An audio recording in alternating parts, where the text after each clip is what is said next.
All right, well, welcome everyone. Thank you for coming back, or a welcome if it's your first time during this weekend. It's our general membership meeting for Phil Pro. So thank you everyone for attending, and we have some a couple of updates and some information for all of you of like where we're at and where we are going.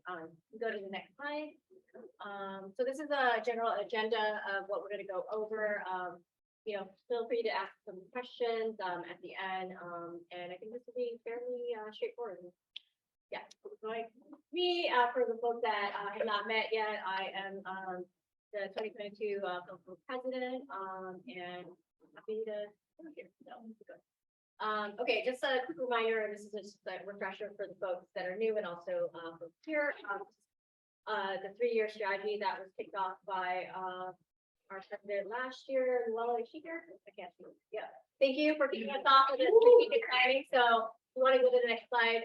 Just the key highlights of some of the goals that we had talked about during that strategic planning, and that's we'll run through next year is just the capacity infrastructure building. So thank you for putting us in a great position, Walla. Funding, resource development, programs, and activities, and external engagement. So we'll go through some of these during this presentation. Go to the next slide. I'm going to kick it over to Mark, who is our current board member on the bylaw changes. If you want to talk about this, Yeah, some quick administrative stuff. It's best practices for any nonprofit, right? You should kind of have at least an annual bylaws review. So we did that earlier this year, and as you can tell, right, we are expanding in so many different activities, so that we really need to kind of update the bylaws to reflect that, to make some more effective governance. So thank you to Secretary Jean Gavina, and then our other lawyers on the board, Brian Ramos and Joyce King, for kind of giving this the first pass. So like right now, the current bylaws as they stand, the president and the vice president serve 1-year terms. For some reason, the secretary and the treasurer serve 2-year terms. And then for general board members, they are elected every year. So there's like a high turnaround. We want to kind of make that, make the continuity, make a little more sense for the current direction of the organization. So here is some high-level summary of the substantive bylaw changes. So the board itself actually approved these changes, but here at the general meeting, according to the bylaws, in order for these changes to pass and come into effect, the general members that are present here do need to approve it. So first provision is that the position of vice president will now be renamed president-elect to reflect that succession, right? So when you state your intention to run for president-elect and you don't get that position, the understanding is that you automatically succeed to president, so that there is that transfer of knowledge and power. And now, again, because we have some very ambitious agendas, both president and president-elect, their terms will now be extended from 1 year to 2 years. And so actually, technically right now, Lizelle is supposed to serve only 1 term under the current bylaws. So if we adopt these changes, it'll extend her term into next year, and then it'll pave the way for John Paul, who's the current vice president. His position switches to president-elect, and then he'll take over after Lizelle at the end of 2023, and then he'll start to serve his 2-year term, and then we just set off kind of that time. And then of course, in order to have somebody really effectively take on these responsibilities, we want to formalize that as a qualification to run for president-elect, you must have served at least 1 term as a general board member or officer. So you need to know like how the organization actually runs, before kind of ascending to the top executive slot. We definitely do need more support operationally. So we will be creating, we propose to create a new position, which is executive vice president. So this person would oversee the operations of the organization, you know, in different kind of main avenues such as you know, membership, you know, administration, and communications, to kind of just serve as a check and be the board liaison to the different committees that we will, you know, empower, you know, to carry out the, you know, these different projects. We're all like really busy people, right? And we recognize that not everyone maybe is not interested in eventually becoming president and serving, you know, that multi-year commitment. So this is a terminal position. It is 1 year, and it doesn't feed into that automatic, you know, line of succession, because, you know, people, we recognize family obligations, career changes, and then for some person, you know, maybe one really intense year, we can, you know, they'll have that to serve us, and then, you know, they can kind of transition into a different form of engagement. So we want to provide that opportunity and take advantage of their kind of talent expertise. And then we also are going to convert the timelines for elections such that it'll be a staggered board terms, meaning that only half of the board positions will be open for election each year. So we don't have a complete turnover each year. So half will be incumbents and half will be newcomers. And then lastly, again, we do have a conflict of interest policy, but we just kind of beefed it up and we kind of had more explicit provisions in the document itself as I believe as an amendment or as an exhibit to the main bylaws. We recognize that maybe some of the general members have not had an opportunity to actually view the text of the draft, even though in a previous board meeting, all the board approved those changes. But again, to make this transparent and make sure that we are kind of complying with the processes that, you know, we want to enshrine for ourselves. Can you go to next slide? Can you go to next slide? Next slide. Oh, no, can you go back one? Oh, okay, it's a bit.ly link. It's PhilPro by bit.ly/PhilPro bylaws. So bit.ly/bylaws.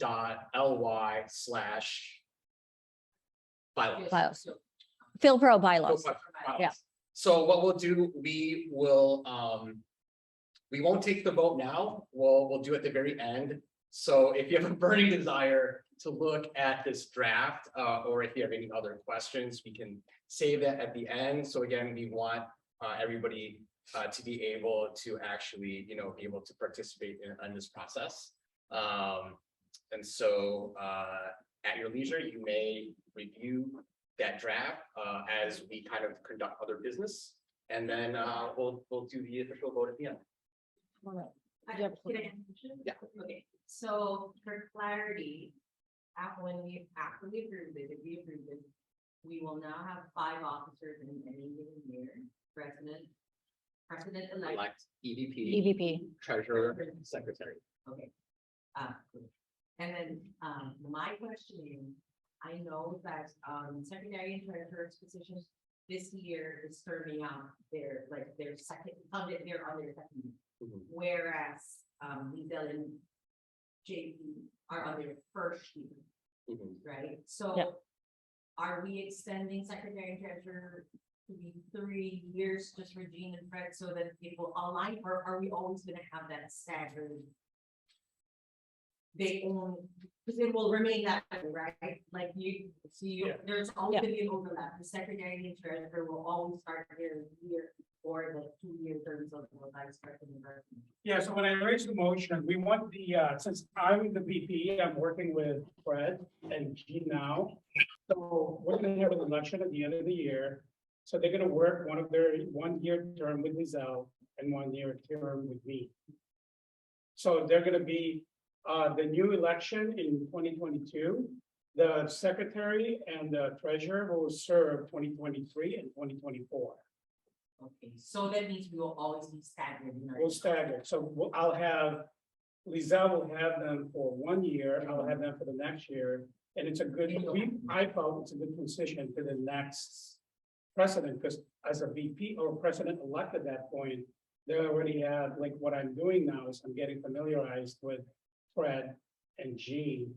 So then with the new officers coming in next year, it'll be her treasurer and Our new secretary. secretary, but then I'm already working with them.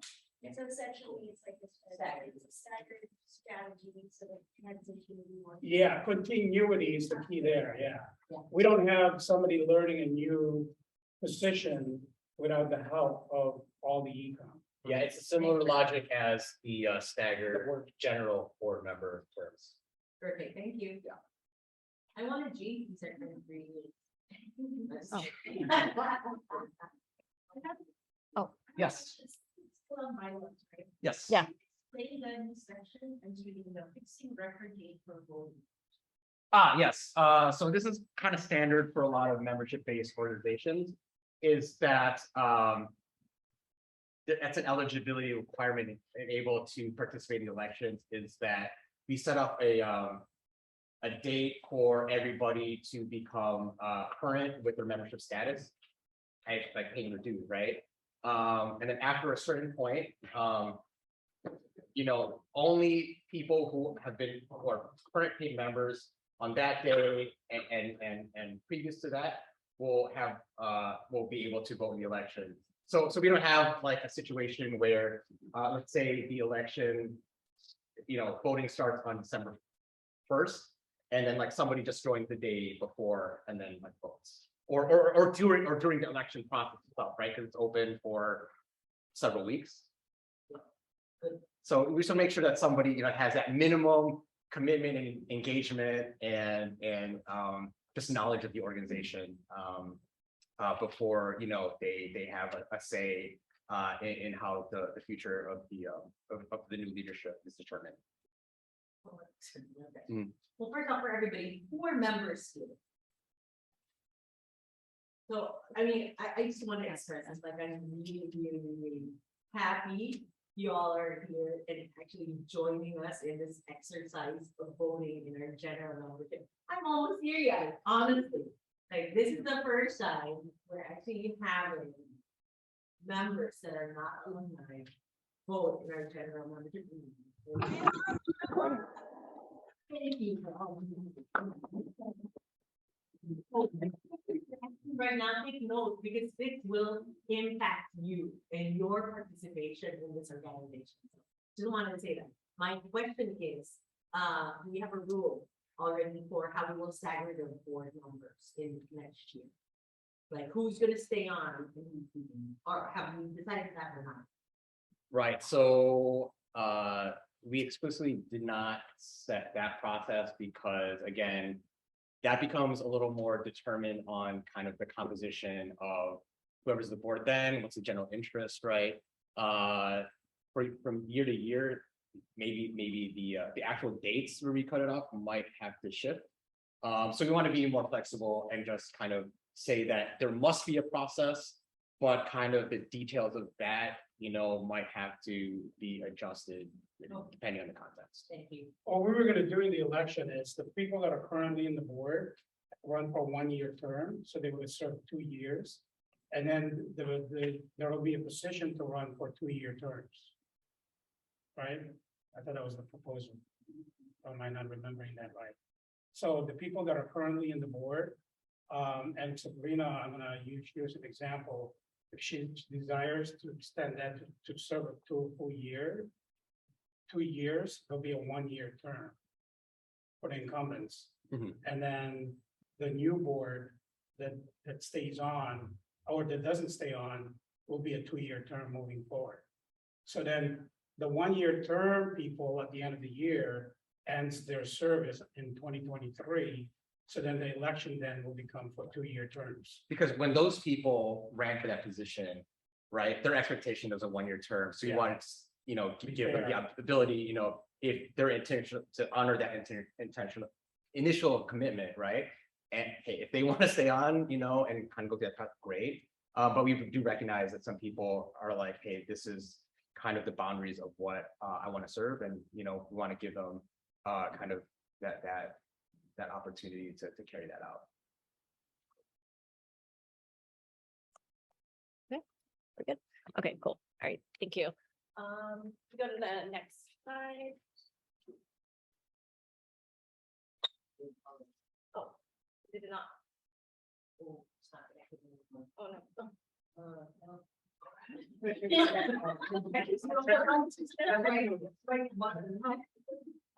not connecting. Okay, all right, well, this was announced yesterday, so for the people that are not at Friday's event, the immersion program is coming back this year, yay! Year hiatus because of COVID, it is back on, so I hope you encourage everyone in this room that has not gone on, encourage to apply if you're eligible, or encourage other folks that might be great to also apply. So if you can go to the next slide. Okay. So the application window opens today through September 5th. September 5th is the deadline. So the current trip dates are set for the week of November 20th. So that is the week of Thanksgiving here in the US, just so keep that in mind. And the age range. So this is one key change we made this year. So previously, to apply, you would have been between 25 to 40 at the time you apply. We bumped that up to 45 to account for the 2-year hiatus. And 45 is not old, so I'm still young. And then we also added a application processing fee of $20. So you'll go through the workflow when you start the application. And then this is the link to the application. We'll send that out for everyone. And yeah, so I'll pause here if there's any questions. The change in age is just for the program? No, in perpetuity. So for folks that thought they might have aged out, you're still in this range. It's fine. And how many are we sending? Up to 15. Up to 15. Yeah. 15 every year going forward. I think so. Yeah, Yeah. 10 now is 15. It used to be 10, but in my year, back 2019, it was bumped up to 15. Yeah, I don't know. Well, the only thing I wanted to add to that is, so the MOU that Lou signed actually is good up until starting 2023. Right now, we're under the umbrella of the DFA and Ayala Foundation. Starting next year, we are responsible for all the costs. Yeah. So 15 is what we're planning to keep it the same.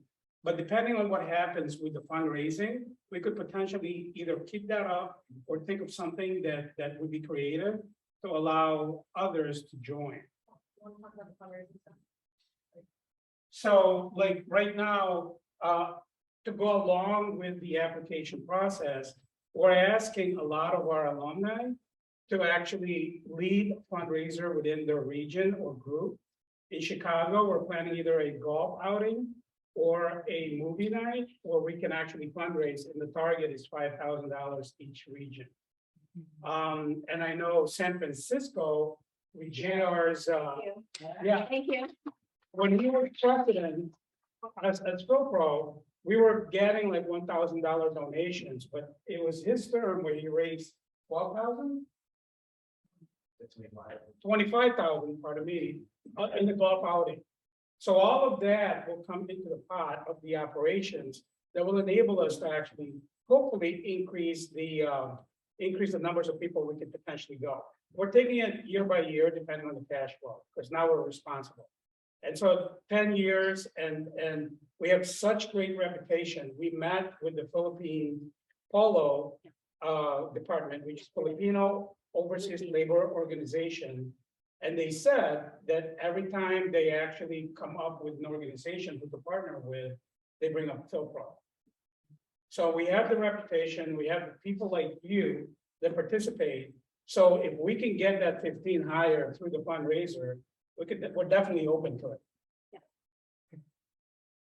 And also we are looking for any volunteers to help with info sessions, just to give more context of like what makes a good application. So if anybody's interested, please contact me. Who here qualifies that are not alumni?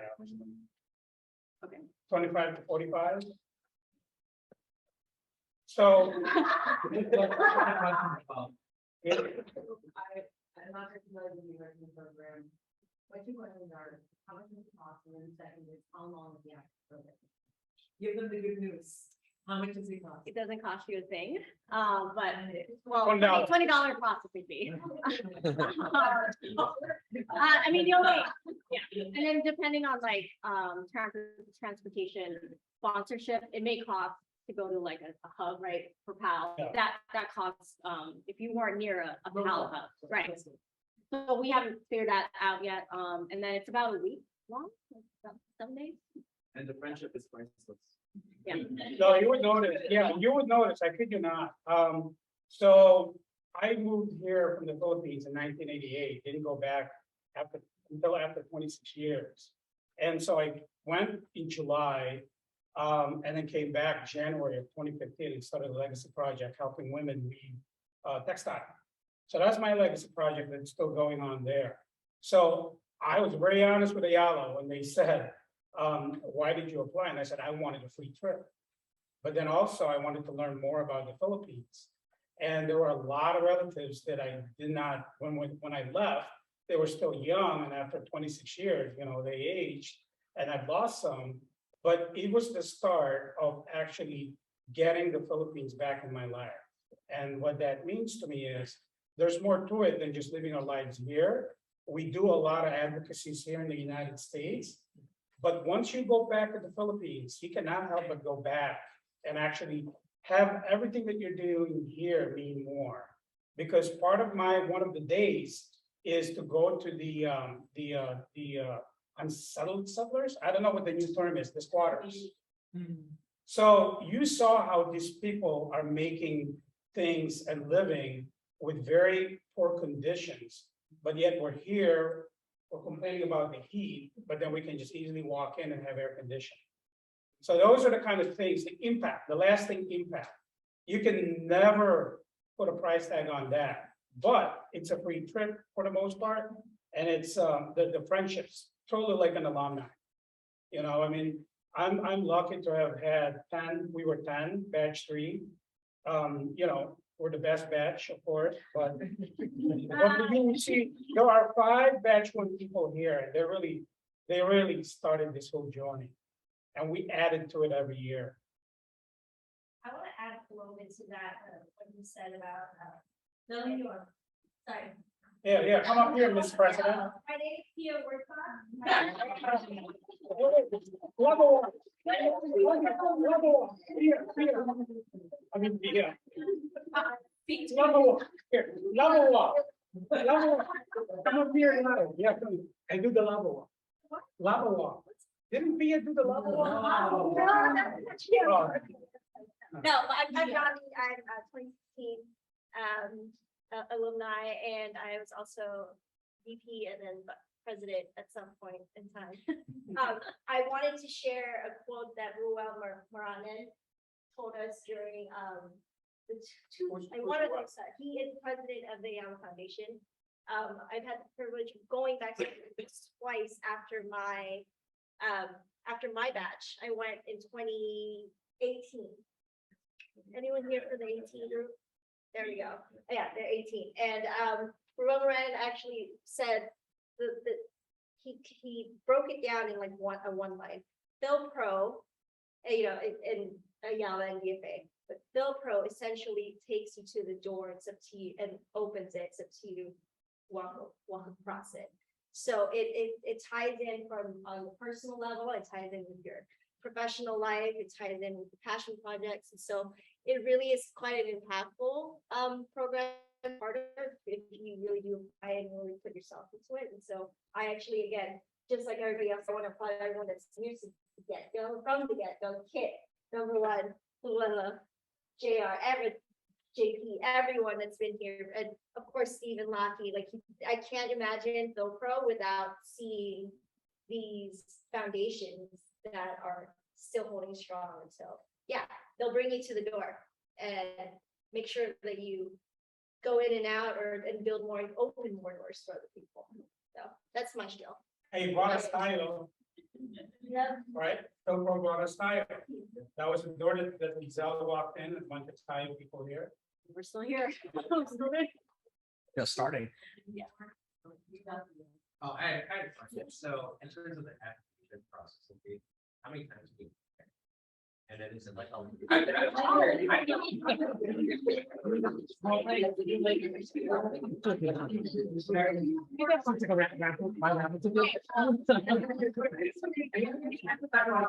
as long as you are eligible, but go ahead. I can answer that. My name is Barry Cabona. I'm Phil Pro Batch 7. This is how many times I applied. Seven. Well, six, because I didn't apply in your Yes, yeah, we didn't have. six. The good thing is, one, it's free. Now it's $20. You're screwed. And then my follow-up is gotta be like a lottery system where after you apply 5 times. If you did. No. Say you can apply 5 times in the same year, we get the money. Oh, yeah. The thing about it is that, if like lesson learned, I mean, I did it 6 times. Hey, can't get it right the first time, right? Keep going. We did so much more missions after that. It beefed up my resume, and He's kidding, it's not. now we have a child together. Nothing to do with that. Legacy project. That's my legacy project. Yeah, that's all. Anyways, thank you. Yeah, I mean, I would say, definitely apply. I applied, once, the first time, I didn't get it the first time, I got it the second time, but it's like, and I just want to preface this by saying that we all have something to contribute. So whether or not you do get into the program or not, like, this is a network for all of us. And this is just one part of like serving the community. So I think, don't get discouraged. I think we're all here to help each other. And don't get discouraged if you don't get it the first time, because it's not personal. It's not about you. We don't, it's also just the timing, I think, right? So, yeah. I do have a question. So in terms of the application, so you have to propose your legacy project, right? How developed does it have to be? Is it something that you're already working on and it's something that you would expand? Well, with the assistance of GoPro? I think a little bit. I think it's happened in our shift. I mean, I think I can answer. During our batch, they actually asked that question. And how I did it, was that you're right, you're gonna propose something, you have to have some sort of a plan. But I think a lot of that also might change in the process upon your immersion. You're gonna meet some people, it's gonna change, it's gonna evolve. It's really like, Keep it like I open. said, Keep it open, right? you keep it open, and you know what? Keep some things the same, the integrity and your mission statement and so forth. And like Danny said with Roel, it's what you do with it. Us, we're still going. Unfortunately, because of COVID, we couldn't resume our medical missions. However, doors are opening up, and with Lou and I and my partner, we're gonna start back up again. So, just it'll evolve. The doors are gonna open. I mean, you're gonna meet different types of people from different disciplines. It's amazing. Sorry, go ahead. Thank you. John? I know the doors are gonna open for me. No, I'm just curious, who are the decision makers who determine? Oh, great. Well, we do have, usually we put out a call out in the selection committee, and it's usually alumni that the final, cohort here, so. And then, JP, do you want to talk about the change? The change about like. Yeah, so in the Yeah. past, what we've done is we've solicited applications, and then we call out for each alumni to rank the applicants from different regions other than their own. Since it'd be like if I knew Barron, I'd probably put it in, right? So somebody else rated the Chicago, the Midwest region, What's new this year is that, and then what happened then is, we submit the names to the consul generals of your region. And then the consul generals will name who they choose and submit it to the embassy. And then they also have the right of refusal at that point and put the people that they want to choose for that 15. What's new this year, in part of the transition to us taking over the MOU that we signed, is going to be 100% alumni based. If you're a member, you would be called out to review those applications. So if you're not a member, you might want to be a member to kind of get a An preview. alumni, not Um, an alumni. I thought we were gonna do members. Okay, so Yeah, we'll do members and alumni, whoever volunteers, because it's not just one person, it's a team of a few people that ranks them. And then as Ecom and the board of directors, we will then select the 15. And the good news is, if you're a member, you've already been exposed to what we're about, so you can cater your application based on what you've seen. So that's why we collaborate with a lot of organizations, because it helps. So the people that are below 25, potentially, they could potentially be the future alumni. So if you could join, if you're a member, you could be part of the selection committee.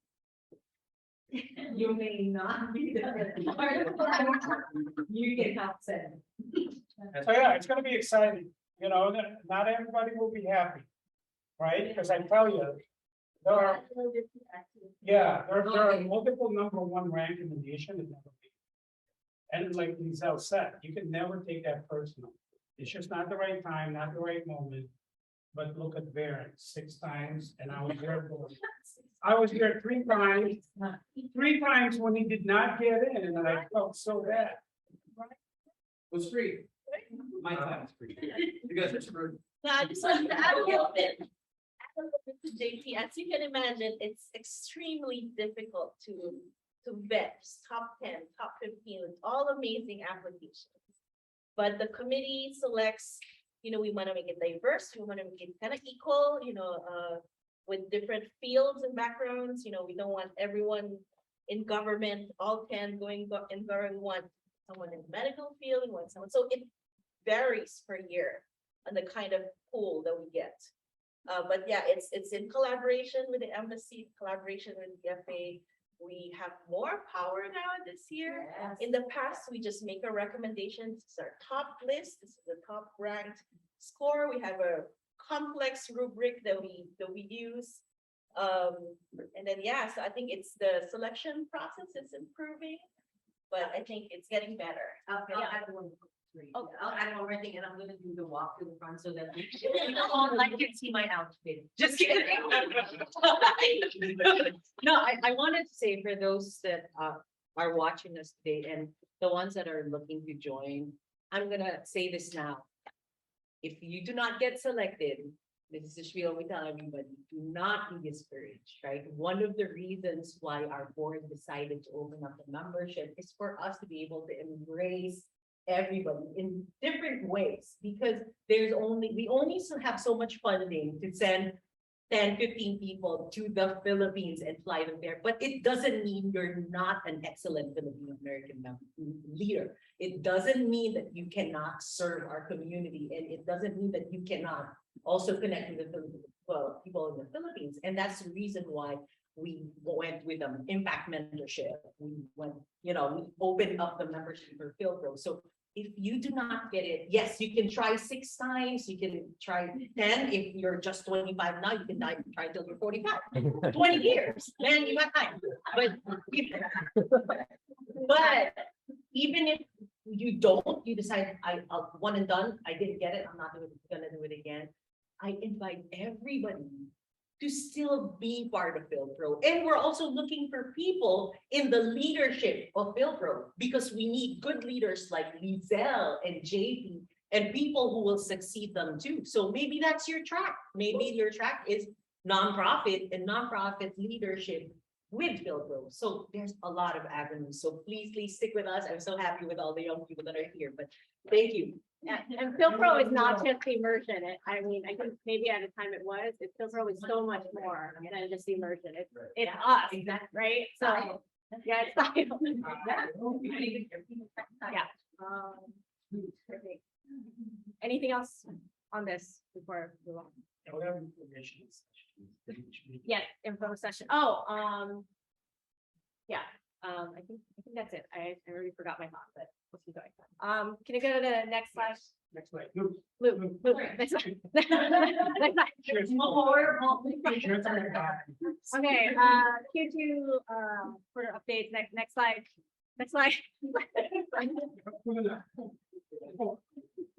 Okay, let me check if Fred is on. He's on here though, but, Fred, can you hear us? Yeah, can you hear me? Can you hear him? Sorry. Okay, I didn't get your, graphic. I don't know if you can just talk to the financial report. For sure. I actually shared it on the chat right now, but if everybody can hear me. Yeah. Hello, everybody. I'm sorry, I'm missing out. Hello, mabuhay. Coming in from, are you in Carson? Where are you? Yes, I am. Okay. From out of Carson, California. First of all, I do apologize for missing the event. I had every intention of being there. Unfortunately, COVID had other plans. So I'm here, and I don't know how to share it, Lizelle, but just really quickly, as was discussed earlier, PhilPro this year, not only are we reopening up the immersion trip, but we, obviously we'll be responsible for at least a portion of the expenses for this year, and then a bigger chunk of that next year. Now, the good news is we do have, a healthy account at this point. As it stands right now, we've actually collected a total of $118,000 in grants over the past couple of years. So while we have not had the immersion trip, this is the first time in 3 years, we have definitely not been just sitting there not doing anything. As was mentioned earlier, last year, Luella with being president, and the year prior to that, Josh, we've been definitely active, and the breakdown of our current accounts right now, for our Bank of America account, we have, which is for general funds, that's 45,932, and for Chase, it's 16,623.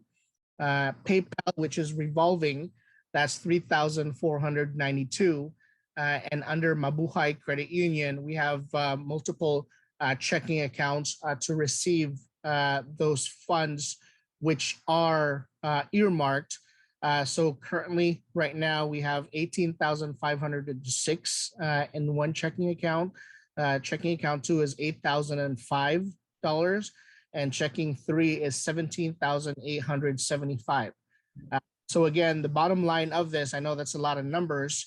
It's that we do have funds right now, but obviously we do not want to deplete that just to fund this year's immersion trip. I think it's going to be important for us to really ramp up our fundraising.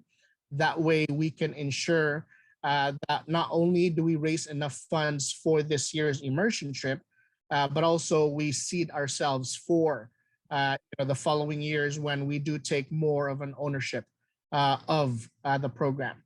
So I do apologize that this report is not finalized and linked to this, but I'll definitely ensure that this gets shared with the membership. Okay. Thank you. All right. Thank you, Fred. Can we go to the next? Oh, we just got it. Okay, we just got it up. Okay, Fred, do you have anything else you want to say? Thing is everything. No, but again, at the end of the day, we're doing okay financially right now. We just have to, to not have tunnel vision just for this year. We have to prepare for the following years when we do have, that greater stake in our immersion program, because the MOU that Luella signed, what is it, for the 4th time last night? Yeah. Starting next year, we will be taking more more of an ownership of that. And, fortunately for us, we have put ourselves in a very, very good situation already right now. But again, we can't just sit back and relax. We definitely have to work hard for it. And that's it for me. Thank you. All right, thank you. Yay.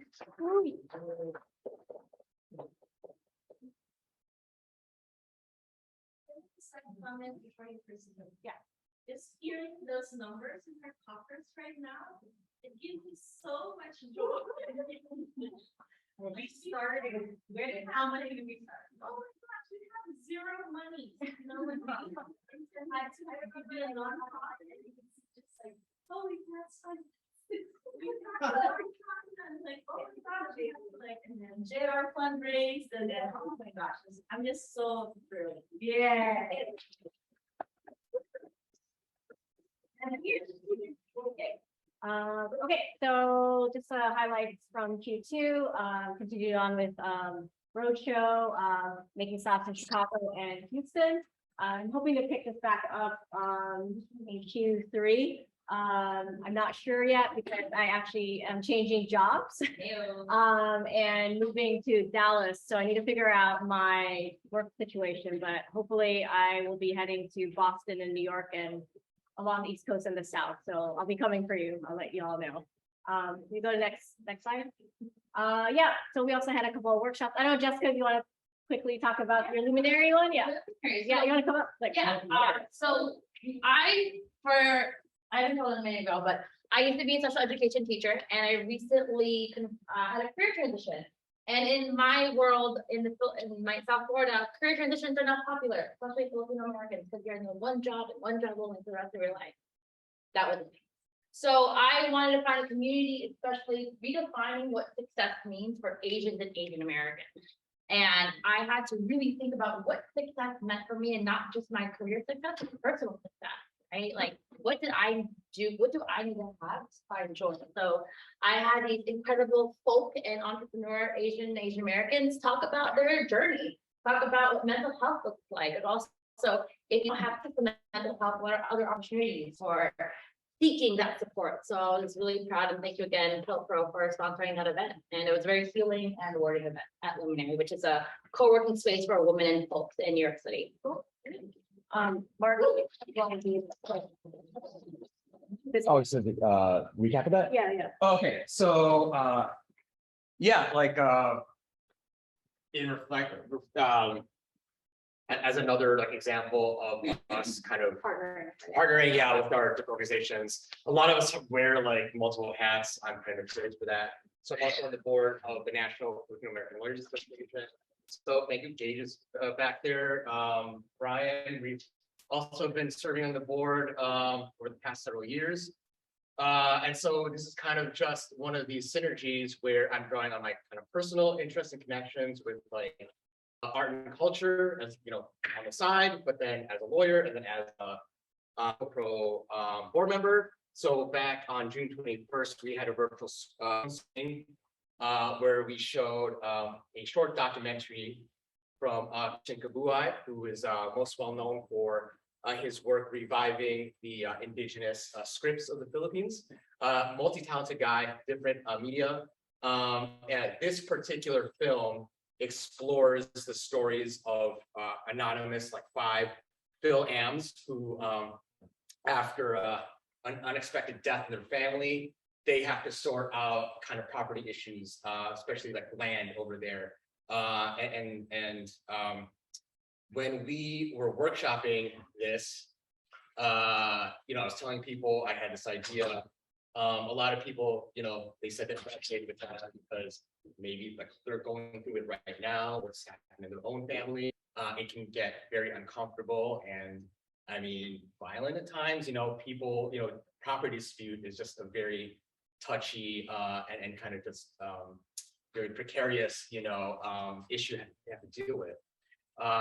And when Christian premiered his film in LA, a lot of the audience members were coming up to him and thanking him for kind of telling the story, but also they were in need of attorneys to help them sort it out. And of course, Christian, his network, right, doesn't like fully extend into, our network. So this is where all these different audiences could come together. So after we showed the film, we brought in Eileen Wiggott-Dizon, who is a member of Enfala's Texas affiliate.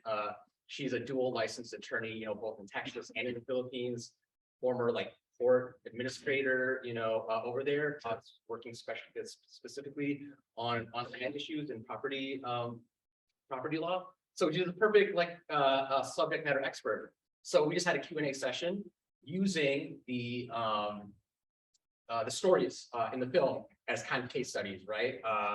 And then we opened it up to Q&A where Eileen was able to kind of let people know, you know, like what documents do you need to have in order, you know, like what do you need to square away before the unexpected happens. And, you know, we also had Vice Consul Marco Lopez at the consulate in Houston, who himself is a attorney by profession.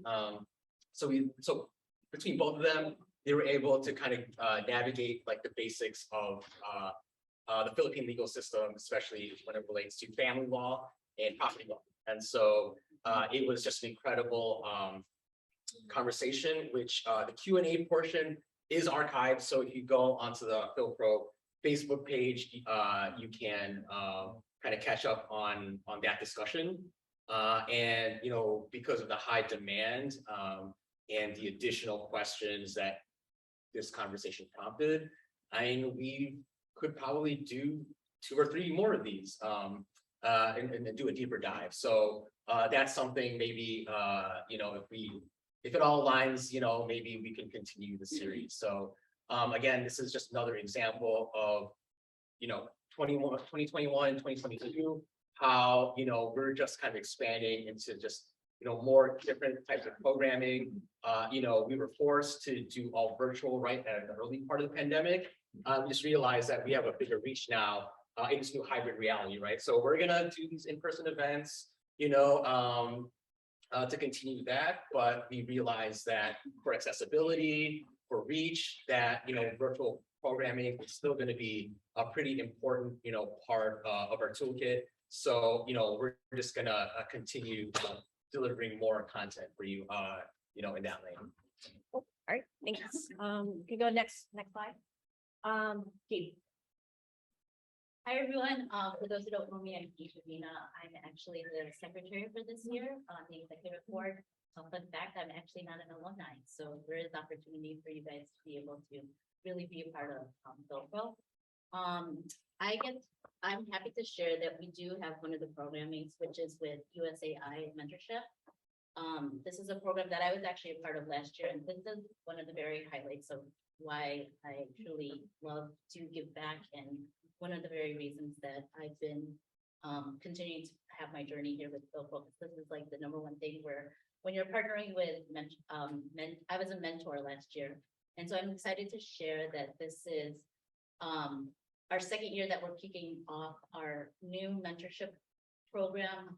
Started in June. We have 6 mentees that were selected through USAI, and their mentors are going to be, they've been partnered with some of our PhilPro board members. As you can see, last year, we have Rihanna, not Rihanna, that's mine. We have Camille, who was actually a mentee last year, who was partnered with Brian. If you wanted to come up to kind of share your experience of how that was. No. Okay, but just share. Okay, so I guess not. But I just like no, but I mean, this is just one of the highlights, and I'm very excited for this type of program because when I grew up, when I was younger, I didn't have a mentor, right? And so being able to like have these type of programs to kind of really uplift the community and kind of share your experiences. This is something that I really enjoyed, but just wanted to share that this has started. It's a 9-week program. It started in June, and it will be through the end of July. If you have any questions, feel free to ask. Or the mentee. Oh, the mentees here, we have one. I think he left actually. Oh. Oh, there. Okay, so you can, yeah. Who were you paired with? Oh, Luella. Oh, And Lauren. Okay, and then Jerry one. So the question would be, Okay, give me a year what it was like about the experience. yeah, that's who we have, which was Camille. But we're happy to save space, so she's not gonna speak at this moment unless you want to. No? Okay. Yeah. Right, your experience as a mentor. Sure. I mean, Come on, Come on. it's part you're up. Who was your mentor? Yeah. Okay, unfortunately, didn't come up, but that was the, yeah, sorry, putting. Guys, yeah, it's my mentee Camille. We're BFFs. We're BFFs now because of the experience.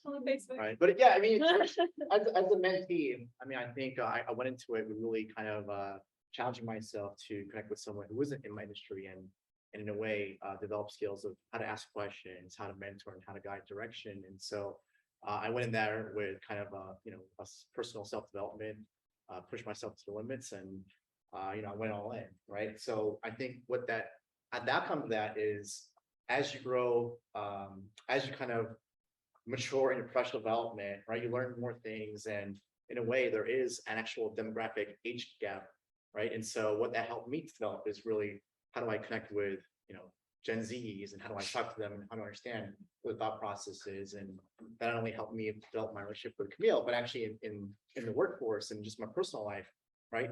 I've had a broader connection in being able to communicate and develop. So it was definitely a great experience for us.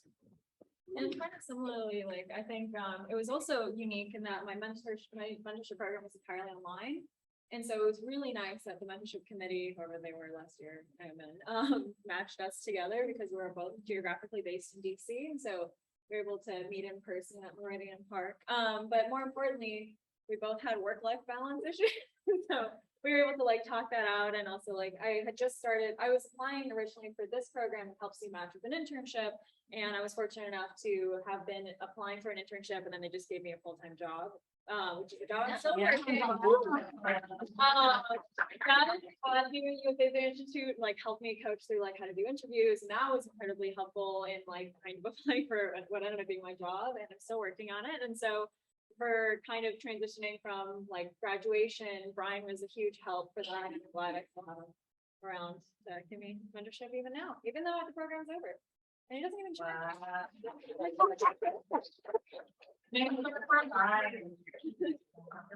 So this is our second cohort that's starting in 2022. We have Brian, who's one of the mentors, Luella, and then Jessica. I think I'm missing somebody. Joyce, who is not here, but just wanted to share that this is one of the programs that we've added since last year, aside from the merger program. Oh, AJ. What's the criteria to become a mentor? If you're wanting to be a part of it and just say, just sharing your resume, and then what we try to do is kind of match you with mentee that has similar interests. I got lucky enough, in this case, Camille didn't have someone that matched, right? Like, in terms of experiences, right? Oh, yeah, I mean, I do a lot of IR stuff, but I was looking for, because I'm in the private sector, I was looking for someone a little bit more like Brian, so that helped a lot. I guess like I could talk a little bit more about how we do an application process for things. This is through USAI. Yeah, Yep. through USAI. And so basically for like, at least as part of like the volunteer mentorship committee, when we choose people, like the mentees like filled out a form. Sorry, Lauren, you're not even, sorry. But like Lana, for example, filled out a form about what their values are, what their interests are, including the kinds of mentors that they are looking for, and what are they looking to get out of this program. And so we found people like, for example, Lana, I'm just gonna use you as an example, sorry. We were like, well, she's really into IR stuff, and is interested in kind of a career in government. And so we thought Lauren Lollipop was a fantastic fit. And then also for her to like get a little bit like more confident, like public speaking. Lou is a fantastic resource. And so for us, we were like, she was the one rare example where we had two mentors to match with one mentee. And so that's kind of how we chose. If you're interested, let us know. Maybe more So than Camille this year is actually on the committee to kind of select the matching and pairing people led by Alvin Adriano. All right.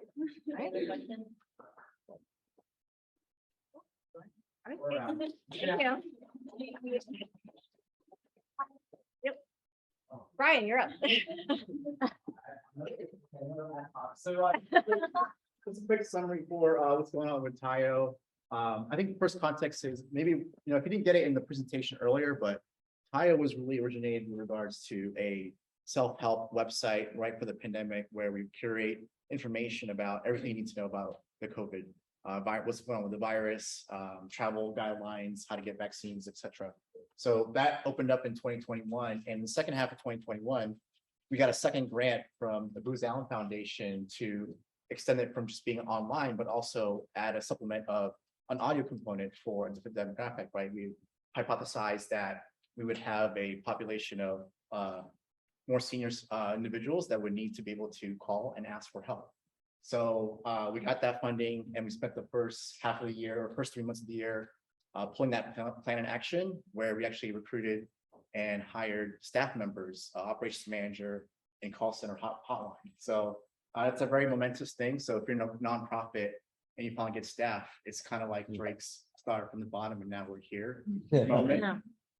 So we hired people in March, and then in April, we went through a strategic planning leadership team where, all right, we've accomplished this much, and what is the next vision of how do we keep elevating our game? And so the outcome of that was actually a vision where we want to become a data center and provide more research to be able to quantify the impact of Filipino Americans, whether it's in the US society or in the broader world. So that's the next vision. And I'm saying that because there's actually a call where we need some assistance for people who know about how to produce data, where to get data to be able to start producing that white paper so that we can start really providing the representation of our individuals. So that's in April. And then now we're focusing on the second grant of HHS, where Lorenzo and team is helping us to really provide the campaign and add more social media to help with the vision of let's get more people vaccinated and boosted. So that's what's going on with Tayo. Oh, and the last thing is next slide. sorry, Next slide. I oversaw it, but the parallel, the sister and brother program for the Mentee Impact is the Tayo Fellows, where we recruited and got 9 new fellows to help us with things operationally for the Tayo. So we've got the individual, we have some here, and they're helping us to, again, with the projects for the campaign. Thank you. Is JP here? Where is she? Want to talk about? Yeah. Yep. So the one of our board members, the president of the Federation of Philippine American Chamber of Commerce, they are having their biannual conference in Seattle, August 18th to the 21st. We actually have 20 slots for PhilPro to attend, and we're in the process of finding an Airbnb. So your cost to attend the event and network, and this is a Chamber of Commerce event, is free. And then the stay will also be free. So you just got to get yourself to Seattle. So that's 20. So we're looking for volunteers for people who wants to attend that as well. And Marie Cunning is the current president, who is also the board of directors for PhilPro. Okay, and then just how you can get involved. Go next slide. There's many ways. You can be a PhilPro member. Please become a PhilPro member.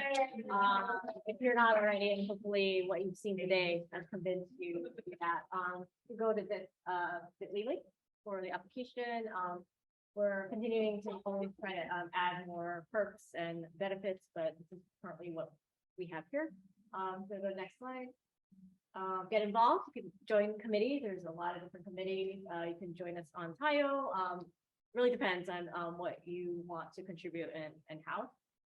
To be also a volunteer and help these committees with their projects.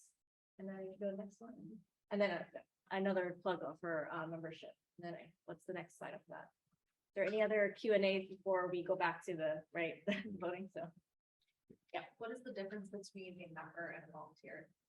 So a volunteer is not, you're not like a paid member, like you can't vote. Yeah, that's the main thing. Yeah. Yeah.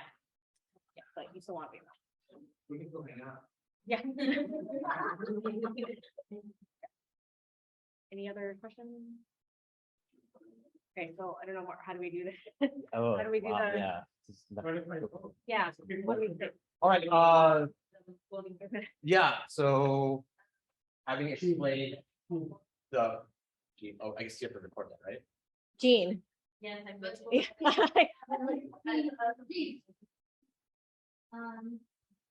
You wanna go back to that slide?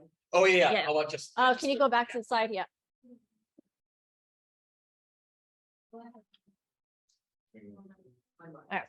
So, yes. The, the date again. That's only for elections. The title is, sorry, what was the title? Fixing record date for voting. Are we referring to voting for elections? In the board of directors election, so when the general membership, votes on the slate of candidates. That's what that refers. For candidates, do we need to add clarifying words, fixing the date for elections voting? Or in general? General membership voting. General. Wait, so, I didn't. yeah. So what part of it is not like as kind So of, we're trying to avoid people who become a member and then run right away, right? Or both, oh, no, that's different. That's different.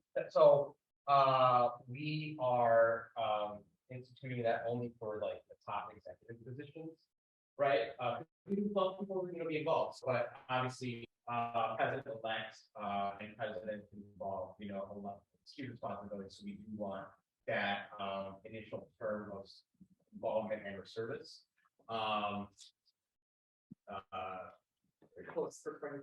You'll hold attention. So the people, you have to serve as a board member for 1 year before you. The record date, the record date is to prevent a situation where, when the election already opens for that only week period, that somebody just randomly, becomes a member during that open voting period, right? So it's like, when you're voting in your like actual political elections, right? You have to register to vote by a certain point. You can't just show up, to the polling place, right? Randomly. You'll have to be on a vote. So it's like voter. Voting for election. Okay.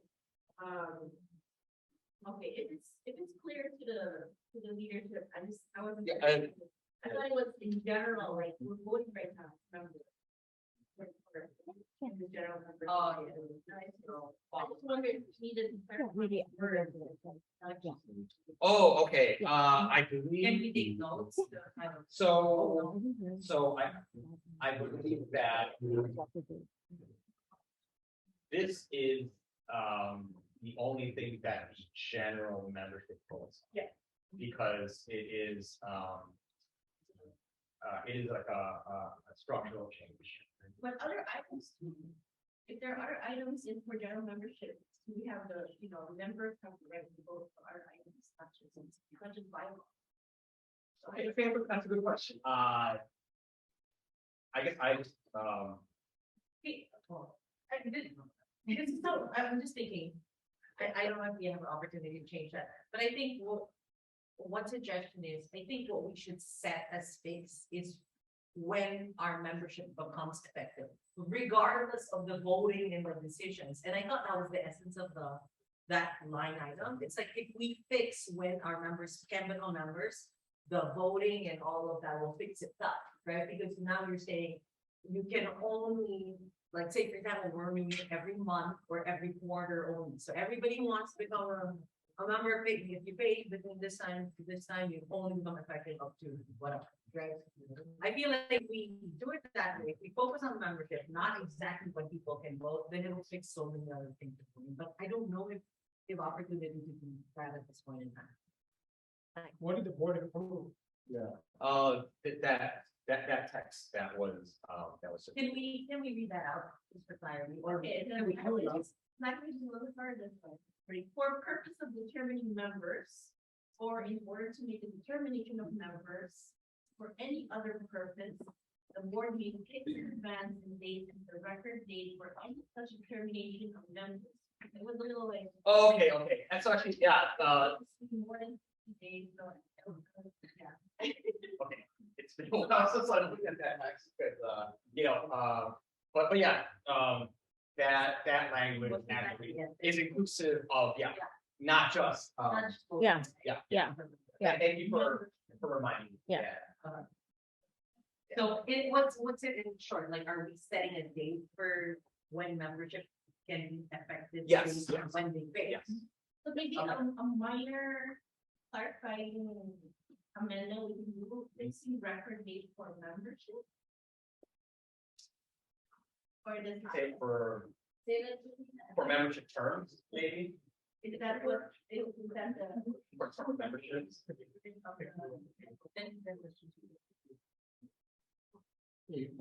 What section is that? It's for each one. Why don't we just table this for confidential comment, and then comment comes in? And Okay. then we could- Yeah, I mean, I think we just, presented here just because, we have a lot of general members who work together in the same room. But obviously, we're not bound to do this like right now. Obviously, since y'all are, people who are general members are on our, receive the regular communications.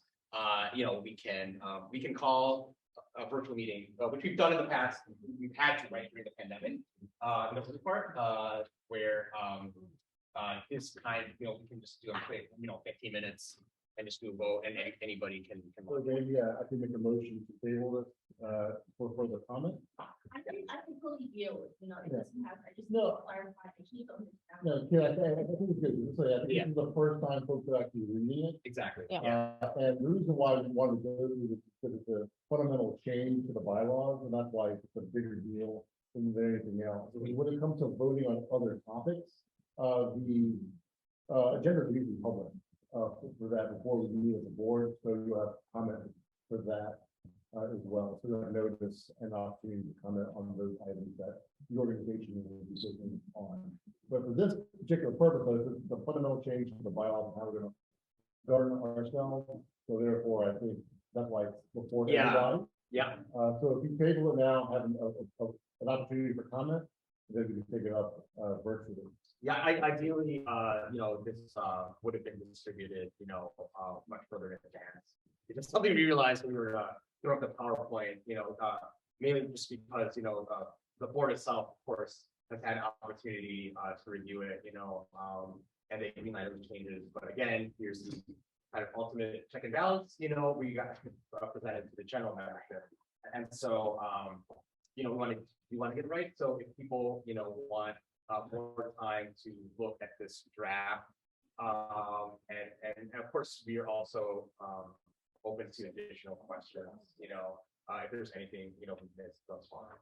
So yeah, we can totally, reschedule. but- Yeah, let's do that. Next one. Cool. Cool. Yeah. Second on that motion? Second, We vote, right? Is there any Right. objections to that? Go ahead. Motion to table. yeah, Table it for further comment.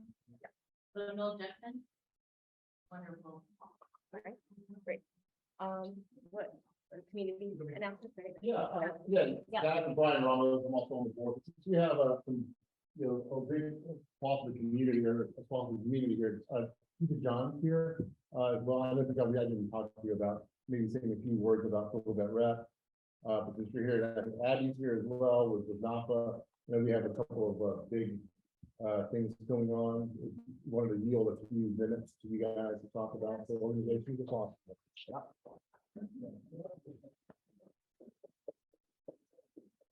Well, thank you for inviting me. I'm really honored. I have a granddaughter who is 10 years old.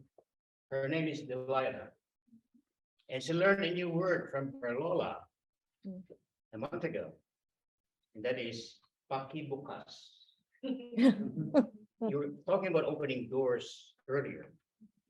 And for a 10-year-old to learn that word opens up a lot of possibilities. So Lila, how else can you use the word pakibukas? And she says, what, Lolo? I said, well, pakibukas ang iyong puso.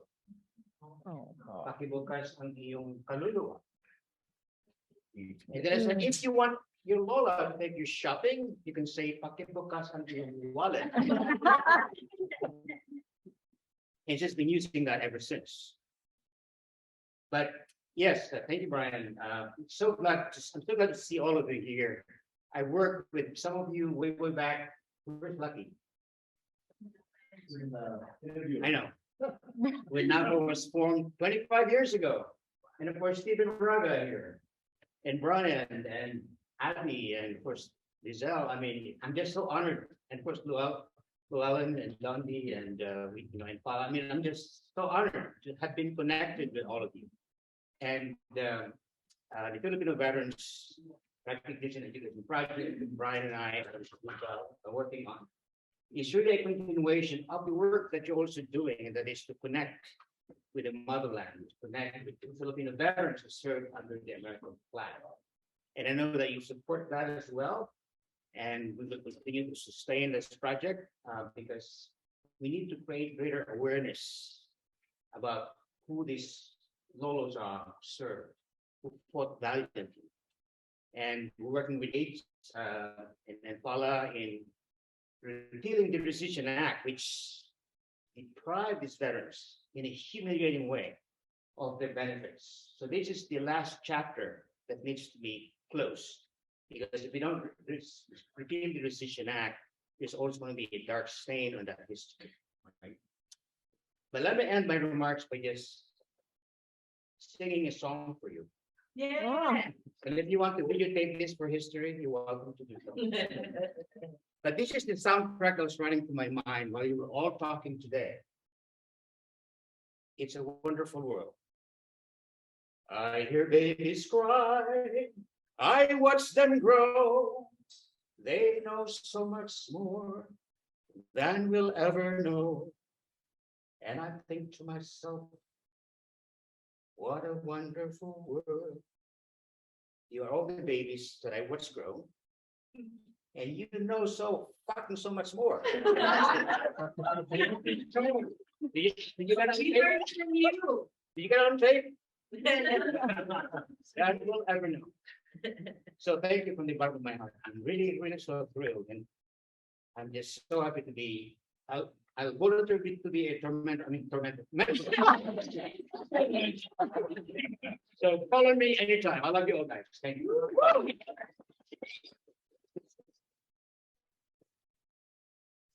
Abby, do you want to say? Yeah. Follow that up. I don't know. Follow that. Yeah, I'm not gonna say. Don't say no, Nancy, but, okay, so thank you, it's so awesome to see everyone here. Just quickly, so I serve on the executive board of NAPA, and hopefully you did hear about the NAPA conference that's happening in Vegas, August 4th and 7th. It is, like Steve John for the 25th anniversary. So Brian, you're coming, obviously. Jason, myself, Steve, gonna be there. So I know it's just like less than 3 weeks, but hoping you guys would consider coming, because again, it's a milestone anniversary. We'll have a lot of workshops. We're gonna have anti-Asian hate rallies as well. And so to finish, go to napa.org and you'll see all the info. But yeah, we'll see all there. I know there's a fun conference. There's also the FTech conference as well. But hopefully you guys will make it to Napa. So yeah.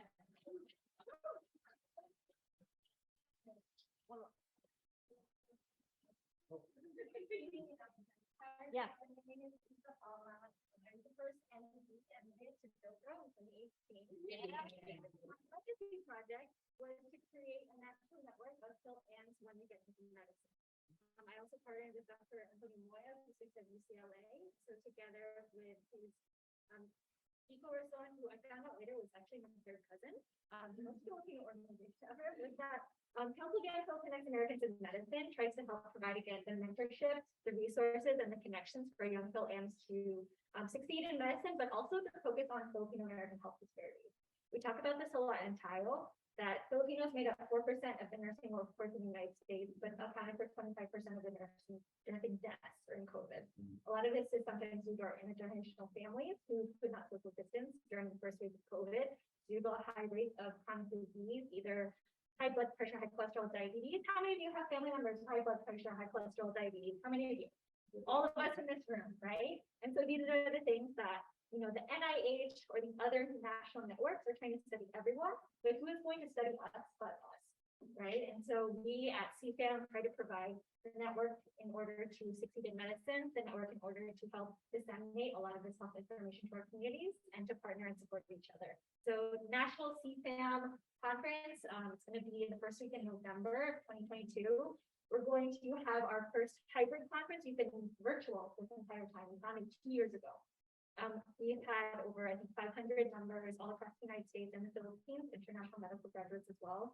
We're partnering with Dynamico Space. They're letting us use we're going to have our conference there in San Francisco and then virtual as well in order to maintain accessibility across the nation.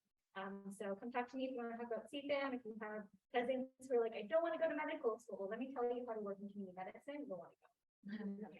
FYI, CFAM is the first legacy project that is fiscally funded by Phil. Yeah, correct.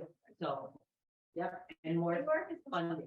Yeah, it's still sponsored. Yeah, I think we got our. All right, anything else before we wrap up? If there's nothing else, thank you again for coming. I think that closes our general membership meeting. I'm going to pass it back to Jessica.